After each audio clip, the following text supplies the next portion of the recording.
Hello दोस्तों, आज हम बात करेंगे बाल गोविंद भगत अध्याय की। तो चलिए शुरू करते हैं। यह कहानी है एक ऐसे व्यक्ति की जो परिवार और समाज के बीच रहते हुए भी सांसारिक दुख दर्दों से बिल्कुल दूर थे। वे साधु संतों की तरह पहाड़ों पर तपस्या करने नहीं गए, बल्कि अपने परिवार के साथ रहते हुए भी मन से पूरी तरह साधु बन गए थे। बाल गोविंद भगत जी एक साधारण व्यक्ति थे, मध्यम कद के, गोरे रंग के और करीब 60 साल के लगते थे। सिर पर हमेशा एक छोटी सी टोपी, गले में तुलसी की माला और माथे पर श्री राम जैसा चंदन लगाते थे। वे बहुत सादगी से रहते थे, हमेशा सिर्फ एक लंगोटी पहने रहते और ठंड के मौसम में ऊपर से एक छोटा सा काला कंबल ओढ़ लेते। भगत जी कबीर दास जी के सच्चे भक्त थे। वे हमेशा कबीर के भजन गाते रहते और कभी झूठ नहीं बोलते थे। वे किसी से झगड़ा नहीं करते और किसी की चीज बिना पूछे छूते तक नहीं थे। लेखक बताते हैं कि जब भी बालगोविंद भगत जी खेत में काम करने जाते तो बड़ी मधुर आवाज में कबीर के पद गुनगुनाते रहते। उनकी आवाज इतनी प्यारी थी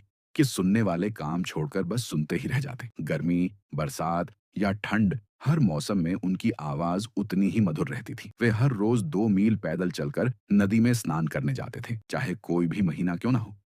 नहाकर लौटते समय तालाब के किनारे बैठ जाते और कबीर के भजन गाने लगते। गांव के लोग शाम को उनके घर आ जाते और उनके गीत सुनकर दिन भर की थकान भूल जाते। भगत जी का एक बेटा था जिसे उन्होंने बहुत प्यार से पाला था। बेटे की शादी भी उन्होंने बड़े मन से की थी। लेकिन एक दिन भगवान को उनका बेटा प्यारा हो गया। जब लेखक उनके घर पहुंचे तो देखकर हैरान रह गए।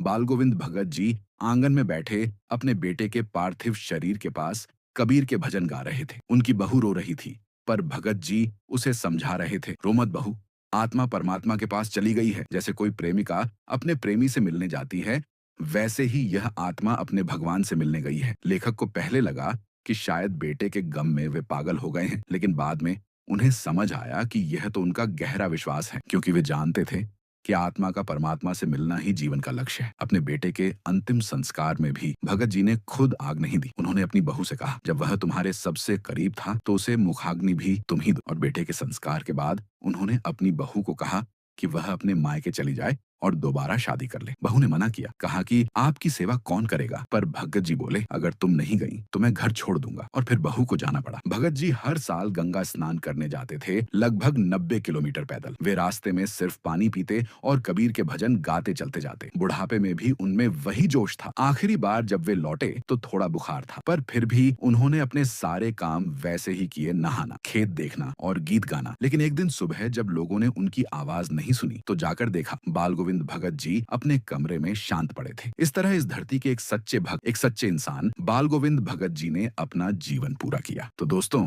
ये थी बाल गोविंद भगत जी की कहानी, एक ऐसे इंसान की जो भले ही साधु नहीं थे, पर उनका जीवन सच्ची साधना था।